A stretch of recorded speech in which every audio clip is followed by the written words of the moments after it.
Hello, I'm Sarah White, and let me tell you about my own experience in ebbs and flows of motivational learning. So 13 years ago, I interviewed for an administrative assistant job, and during the interview, they asked me to rate my skills in PowerPoint on a scale of 1 to 10, 1 having no skill and 10 an expert.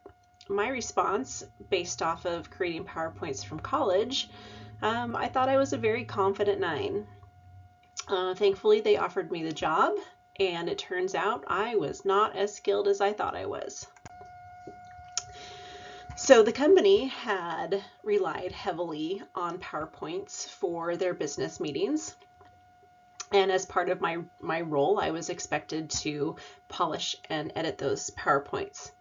I didn't know what I got myself into. Really, I all of a sudden was given a brand and a style guide, and I was told, hey, we have font sizes and we have different graph sizes, and we need to make sure we're using consistent imagery, actionable slide titles, parallelism.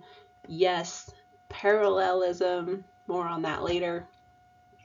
So that former rating that I had given myself, I quietly diminished to probably a 5 now that I knew what the expectations were.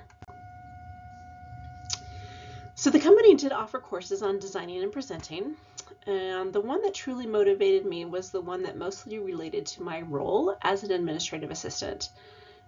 Again, the expectation of my role was to take presentations mostly created by engineers and turn them into polished, well-flowing stories that can speak to various audiences.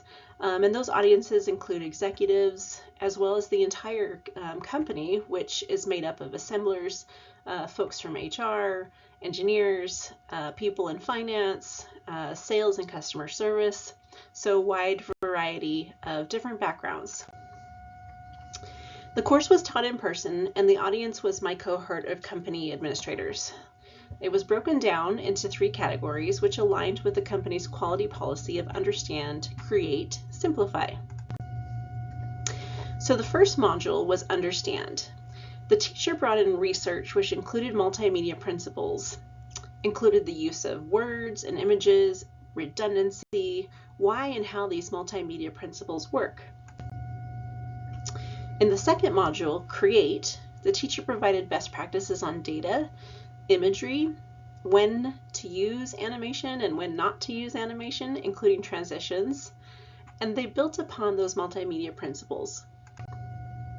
Then in the third module, the teacher focused on simplifying by using the company's guidelines on bullet points. Here's where parallelism comes in, actionable titles, the eye test, and the obvious but often forgotten, the need for spell check.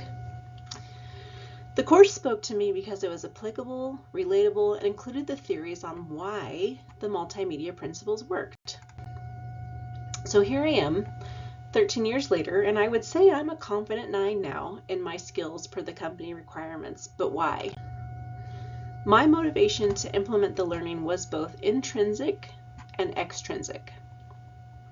Intrinsically, which is defined by Anderman and Anderman in their article Intrinsic and Extrinsic Motivation, is to engage in an activity because one wants to seek it out.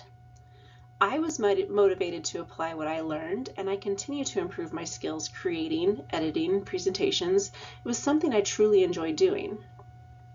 And now having the new knowledge, I was able to improve my skill and apply the multimedia principles.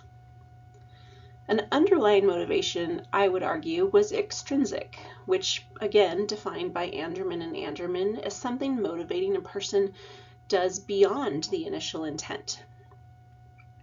I look at this as I was motivated because my job performance included creating and editing presentations, which was indicated in my performance reviews for my job, which impacted my pay. I would also argue that self-determination, as suggested by the book How Learning Works by Marcia Levitt, Michael Bridges, Michelle DiPietro, Suzanne Ambrose, and Marianne Norman, with regards to my competence, relatedness, and autonomy, were also my motivators. I wanted to be more competent in designing presentations, and in doing so, I was able to have better conversations with engineers about their presentations and autonomously provide best practices for them, which ultimately related to our company goals. So today, here I am, and I provide the exact same training to our new admins. And I give thanks and credit to part of this being from the multimedia principles, but also diving further into them here at the University of San Diego. Thank you.